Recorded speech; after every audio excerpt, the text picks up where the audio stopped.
ima veliki turistički potencijal zahvaljujući značajnim prirodnim bogatstvima, od kojih posebno treba istaknuti planinu Kozaru i rijeku Sanu, ali danas ćemo više pričati o konkretnim sadržajima koje organizuje turistička organizacija Prijedor.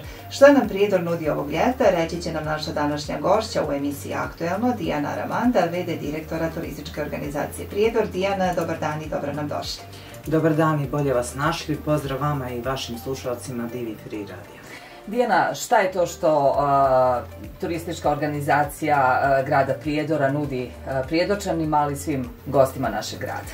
Ono po čemu će Prijedor svakako da bude prepoznatljiv u ovom ljetnom periodu jeste svakako Prijedorsko ljeto i manifestacije koje se održavaju u sklopu Prijedorskog ljeta.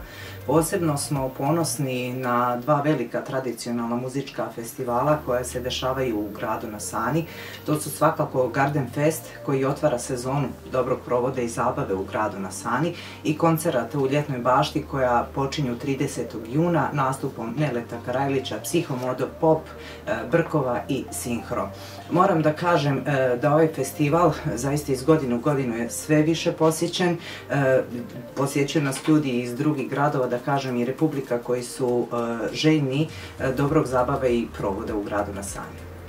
O Nektar Garden Festu pričamo i na Free Radio već više od mjesec dana. Sutra počinje Nektar Garden Fest. S nestrpljenjem ga iščekujemo, a u toku je manifestacija Prijedorsko ljeto, kao što ste rekli. Turistička organizacija učestvuje u isto. Evo, recite nam sa kojim manifestacijama. U periodu 20. i 21.7. organizujemo tradicionalnu etno izložbu Zlatne ruke Potkozarja. Cilj organizovanja ove etno izložbe jeste očuvanje tradicije i kulture. Etno izložba ima za cilj da okupi sve stvaraoce rukotvorina, ručnih radova i starih zanata.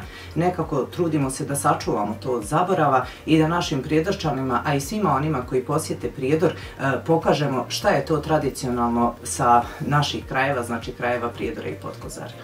I po prvi put, evo, bit će održana i manifestacija Prvi Potkozarje Fest u mjesecu augustu. O kakvoj manifestaciji je riječ? Prvi Potkozarje Fest organizujemo 5. augusta.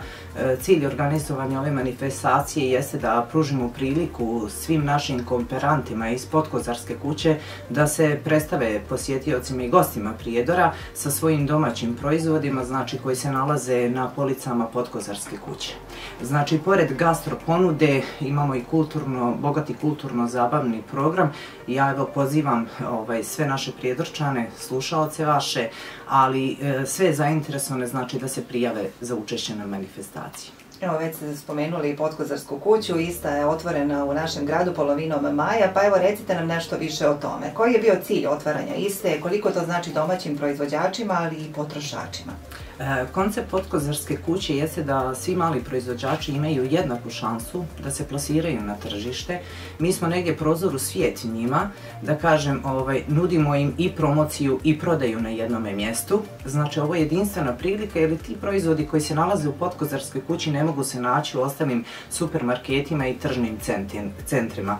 Moram da kažem da samim izlaganjem i prodajem njihovih proizvoda u Potkozarskoj kući negdje smo i povećali njihovu proizvodnju, s tim potakli i ekonomski razvoj, a i kažem i povećanje broja zaposlenih u tim seoskim gazdinstvima. Znači, veoma je značajno i moram da kažem da su posjetioci koji dođu u grad, ali sami Prijedorčani, jako zainteresovani za posjetu Potkozarskoj kući i da vide šta je to što se može kupiti, što je autentično sa naših prostora i šta je to što mi nudimo.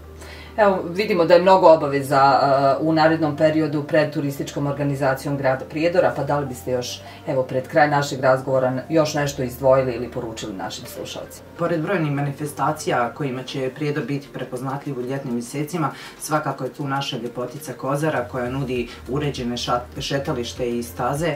Da kažem da i oni koji su željni avanture i adrenalina mogu svakako da oprobaju na Via Ferrati sa penjačkim klubom u Avantura parku na Kozari, da ove ljetne vrućine zamijenimo nekim ugodnijim, da kažem, ambijentom i prostorom.